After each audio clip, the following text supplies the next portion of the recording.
Jaleel Smith Riley, dans une salle d'audience de Cincinnati, dans l'Ohio. La police affirme qu'il a avoué avoir commis un vol au cours duquel il a tué une jeune femme de 20 ans et grièvement blessé son petit ami. Portia Brooks se trouvait dans sa voiture avec son petit ami, Aaron Martin, lorsque Smith Riley, accompagné de 2 autres personnes, s'est approché pour les voler.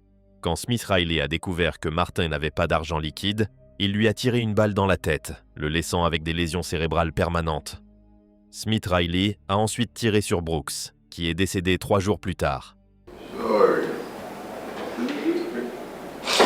Go back on with it. I just want to come home with it. This is somebody that feels genuine remorse. This is somebody that thinks about this every day, and he knows that he can't go back in time and undo what he did. La mère de Portia Brooks prend maintenant la parole pour lire une déclaration de la victime. But he killed me mentally, emotionally. He killed my identity as a mother of 3, as a family of 4. C'est maintenant la sœur de Brooks qui parle. I have to deal with life without Portia, so he should deal with life without parole. Ce sont les instants juste avant que Jaleel Smith Riley n'apprenne qu'il ne pourra plus jamais rentrer chez lui. Defendant serve a term of life without parole. As to count 4 for the offense of attempted murder. Kiandrea Cook. Kiandrea avait 18 ans lorsqu'elle a été condamnée à 20 ans de prison d'État. Elle avait utilisé une application de rencontre pour organiser un vol qui a conduit à ce qu'un autre adolescent soit abattu. Le juge de circuit Matthew Foxman a prononcé la peine, comprenant 20 ans pour un chef de carjacking, 15 ans pour tentative de carjacking avec arme dangereuse et 15 ans pour coups et blessures graves. Les 3 peines devaient être purgées simultanément. La mère de Kiandrea a immédiatement éclaté en sanglots et en hurlements lorsque la sentence a été lue.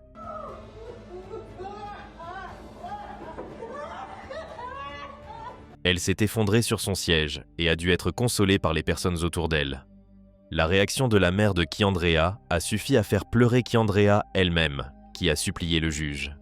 Tout ce tumulte et ce vacarme ont obligé le juge à répéter sa sentence avant que Kiandrea ne soit finalement conduite hors de la salle en larmes.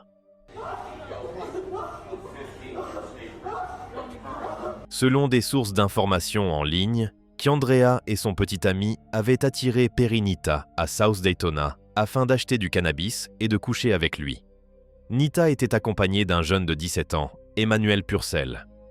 Kiandrea est monté dans sa voiture, puis en est ressorti pour aller chercher de l'argent, et son petit ami, Kendrick Bass, est monté à l'arrière en portant un masque. Emmanuel a repoussé Kendrick hors de la voiture, et ce dernier lui a tiré dans l'estomac. Heureusement, il a survécu. 2 mois après la condamnation à 20 ans de prison, Kiandrea a pu retirer son plaidoyer de non-contestation et sa peine initiale a été modifiée. Cela était dû à un malentendu avec son ancien avocat. Plus tard, elle a été condamnée à 11 ans de prison, assortie de 20 ans de probation qui devaient courir en parallèle de sa peine d'incarcération. Voici Diana Lovejoy. Elle était mariée à Greg Mulvehill et vivait à Carlsbad, en Californie. Mais leur mariage s'est rapidement effondré et ils ont divorcé. Après un divorce compliqué et de nombreux problèmes juridiques, le tribunal a ordonné à Diana de payer 120 000 $ à Greg pour sa part de leur maison familiale. Le tribunal a aussi décidé qu'elle devait partager la garde de leur fils. En entendant ces décisions, Diana est devenue furieuse. Elle a alors décidé de tuer son ex-mari, avec l'aide de son petit ami Weldon McDavid. Greg a été touché par balle au torse, mais heureusement, la balle n'a pas atteint son cœur et il a survécu. McDavid et Diana ont comploté pour commettre un meurtre et le tribunal dispose de preuves suffisantes contre eux.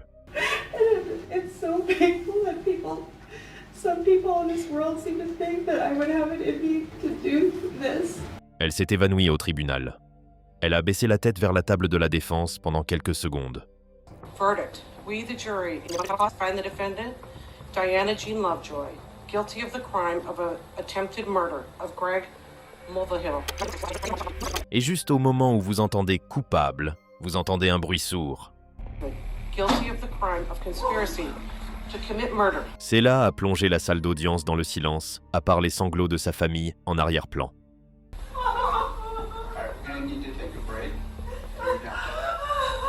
Elle est ensuite descendue sur le sol. Et lorsque les secours l'emmènent, elle semble encore inconsciente. Mais les médecins découvriront plus tard qu'elle s'était simplement évanouie. Weldon McDavid a été condamné à 50 ans de prison avant d'être éligible à une libération conditionnelle, car c'était lui qui avait appuyé sur la gâchette. Quant à Diana, elle a été condamnée à 26 ans de prison avant d'être éligible à une libération conditionnelle. Erica May Butts et Shanita Latrice Cunningham. À Somerville, en Caroline du Sud, le couple formé par Erica Butts et Shanita Cunningham a été condamné à la prison à vie pour avoir tué une fillette de 3 ans, Serenity Richardson. Serenity rendait visite à Erica et Shanita, qui étaient respectivement sa marraine et la meilleure amie de sa mère, dans leur maison de Somerville. C'est là que les mauvais traitements ont eu lieu. Les 2 femmes l'ont battue avec des cintres en plastique et une ceinture. La seule partie de son corps qui n'a pas été touchée était la plante de ses pieds. Lorsque les 2 femmes ont appris qu'elles passeraient le reste de leur vie en prison, elles se sont effondrées, ont hurlé et ont eu des crises d'hyperventilation dans la salle d'audience.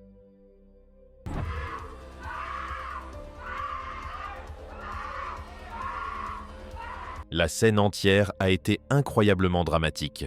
Les agents du tribunal ont dû relever les 2 femmes du sol, puis les maintenir sur des chaises avant de les faire sortir de la salle en fauteuil roulant. On a entendu un greffier demander si des secouristes, EMT, se trouvèrent dans le bâtiment, tandis que d'autres essayaient de calmer Erica et de ralentir sa respiration. La mère d'Erica a également dû être expulsée de la salle d'audience par 3 membres du personnel lorsqu'elle s'est mise à crier à sa fille de se relever et à hurler qu'elle ne pouvait pas laisser son bébé comme ça. Voici Seth Welch et Tatiana Fusari, un couple d'agriculteurs religieux vivant à Cedar Springs, dans le Michigan, poursuivis pour le meurtre de leur petite fille de 10 mois, Mary Welch. Selon les rapports, ils ont déclaré à la police qu'ils avaient remarqué que le bébé était maigre et en sous-poids, mais qu'ils n'avaient pas cherché d'aide médicale en raison de leurs croyances religieuses et de leur méfiance envers la médecine et le gouvernement. Voici l'appel au 911 passé par le père lorsqu'il aurait découvert son enfant morte.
Peu de temps après, l'autopsie a révélé que la cause du décès était la malnutrition et la déshydratation, due à la négligence des adultes responsables. Et voici le moment où ils réalisent qu'ils passeront le reste de leur vie derrière les barreaux. That you're both charged with what they call felony murder while in the perpetration or attempted perpetration of child abuse in the first degree. They're alleging that you murdered one Mary Welch. That is a charge called homicide felony murder. It is life without parole. It requires a DNA sample to be taken upon arrest, which is often like a cotton swab or in the inside of your cheek. The second offense that you're both charged with is called child abuse in the first degree, where they're alleging you knowingly or intentionally caused serious physical harm to a child. They're talking about this Mary Welch.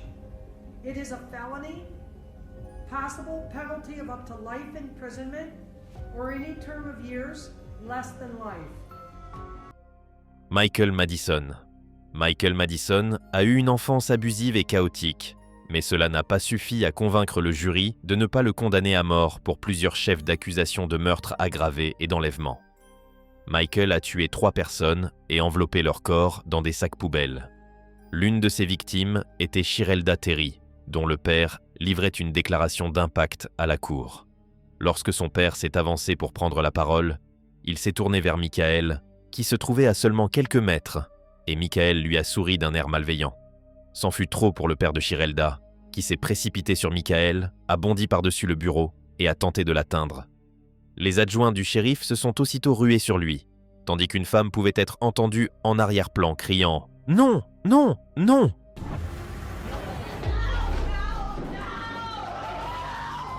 Un retard de 15 minutes a suivi, mais l'audience a repris. Michael a été condamné à mort, et le juge a déclaré que la prison à vie n'était pas envisageable au vu de l'horreur de ses crimes.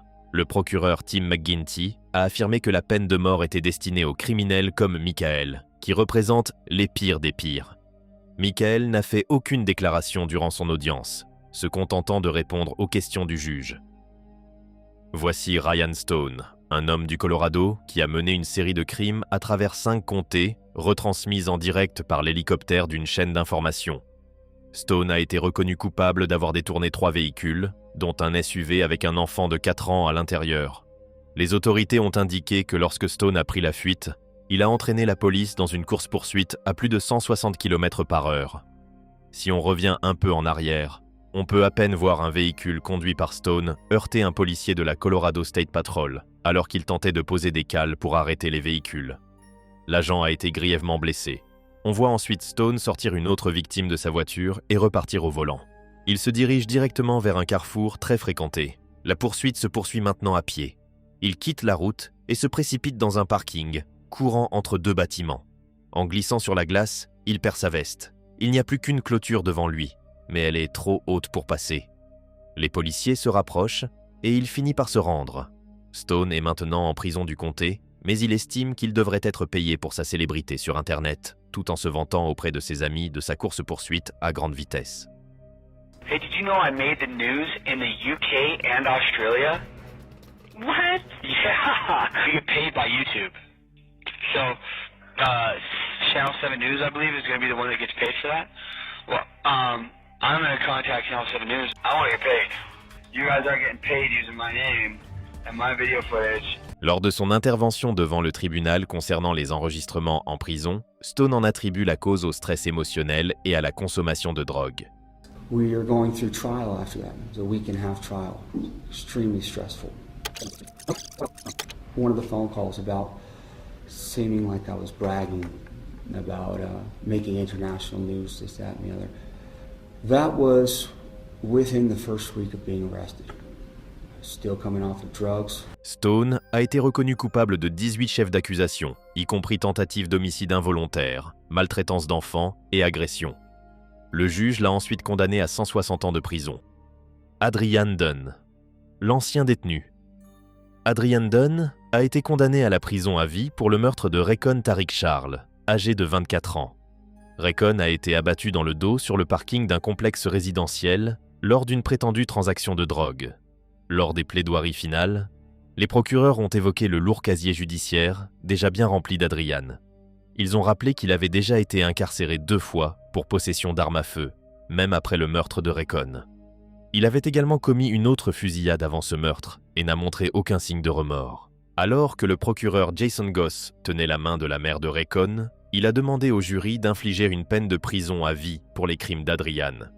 Il a affirmé que la famille Charles devait souffrir à cause de l'accusé.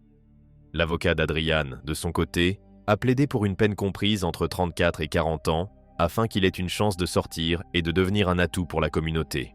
Même si le jury avait pris en considération cette déclaration, cela n'a rien changé. Après 2 heures de délibération, Adrian a été condamné à la prison à vie. Lorsque la sentence a été prononcée, Adrian a eu un accès de colère et s'est débattu avec les adjoints du shérif qui tentèrent de l'escorter hors de la salle d'audience. Voici Esteban Carpio. La police l'interrogeait au sujet du poignardage d'une femme de 85 ans dans le Rhode Island. Dans la salle d'interrogatoire se trouvaient Carpio et 2 détectives. L'un des détectives a quitté la pièce pour aller chercher de l'eau pour Carpio, ne laissant que lui et le sergent-détective James Allen dans la salle. Carpio a alors saisi l'arme d'Allen et lui a tiré dessus à 2 reprises, le tuant. Il a ensuite sauté par la fenêtre, située au 3e étage, et a pris la fuite, mais il a été appréhendé seulement 45 minutes plus tard. Lors de sa comparution, Carpio est arrivé portant un masque conçu pour empêcher l'agresseur de cracher ou de mordre les autres. Son visage étant également dans un état assez abîmé, cela a choqué la salle d'audience. Ce n'était pas tant Carpio lui-même qui a provoqué une réaction choquante, mais plutôt les membres de sa famille. Portant des accusations de brutalité policière.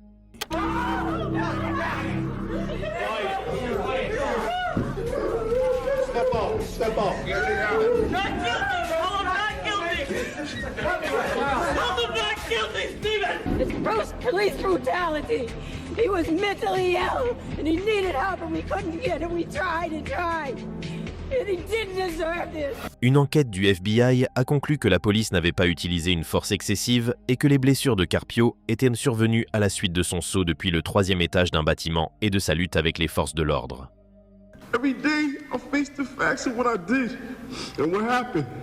Il a été condamné à la prison à vie, sans possibilité de libération conditionnelle.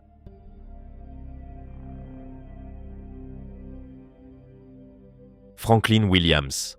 Franklin Williams, âgé de 32 ans, a été accusé de 3 vols à main armée devant la cour des plaids communs du comté de Cuyahoga.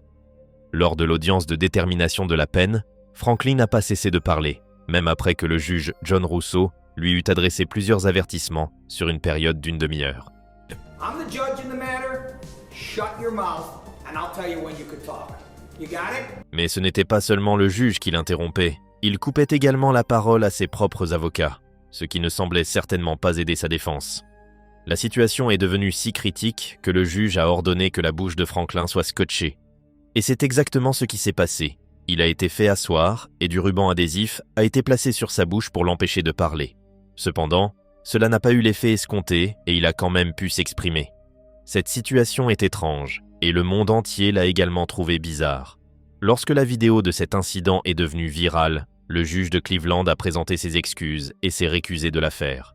Il a déclaré qu'en tant que juge et avocat, il avait passé sa carrière à travailler avec le banc, le public, les associations d'avocats et les groupes communautaires afin de promouvoir la confiance dans le système judiciaire. Il a expliqué qu'il craignait que cette audience particulière n'ait érodé une partie de cette confiance. Le juge a également ajouté qu'avec le recul, même s'il existe un précédent légal pour bâillonner un accusé afin de maintenir l'ordre dans une salle d'audience, il regrettait d'avoir pris une telle mesure.